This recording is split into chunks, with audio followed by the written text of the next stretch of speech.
I spent 4 years as Secretary of State. I'm now the Senior Practice Fellow in American Democracy at the John F. Kennedy School at Harvard University.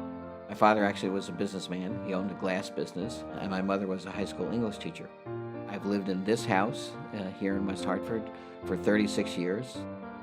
Giving the keys to the car to a small group of unelected, wealthy representatives is not the way Connecticut solves its problems.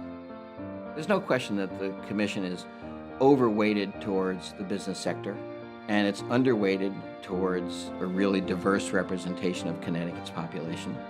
A small group of elite business people, which is what this commission is, say from the top, here's a grand master plan, which is about lowering taxes for the wealthy. That's pretending to solve the problem, but advancing an agenda which is old wine in a barely new bottle. After World War II, for 40 years, the nation grew, the prosperity was shared, everyone was doing better. But for the last 20 or 30 years, based on policies very much like what the Commission is recommending, inequality has grown. The 1% of our society have done phenomenally well, while the rest of people at all other levels of the income stream, their incomes have stagnated or declined. Why will we continue in that direction? Too many of our discussions are about this group versus that group versus some other group, but let's get back to the common good.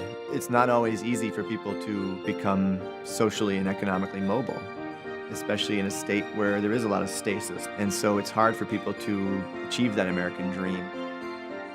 All of the taxes that are consumption-oriented, whether they be tolls, whether they be sales tax, whether it be fees on services for middle-class people, for working families, certainly for poor people, those things are a heavy, heavy burden.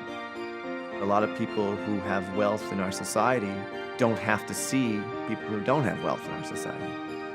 And I think that's part of the problem. I think if they did really see our students, they might understand why public institutions like ours are really important. The anchor recommendations of lower taxes, smaller government, less ability for the labor unions to function have been tried in many, many other states. Universally, after a few years, would hurt the citizens of the state. The idea that somehow this is for the fiscal stability of the state, and what you do is cut the legs out of the workhorse of the tax structure, raise taxes on people who can least afford it, you can't be serious. Or if you're serious, you're not being honest of what it is that you're really trying to do. You're thwarting a path that might allow someone to have a better life. And I don't think they see that at all. I don't think they see our students. So I would like them to see them. And if they do see them, hopefully understand the humanity of a common good society. We're fighters in Connecticut. We've never backed down from a fight. The bus driver, the teachers, the mothers and fathers who are trying to raise their kids, those are the people that the legislature ought to be listening to.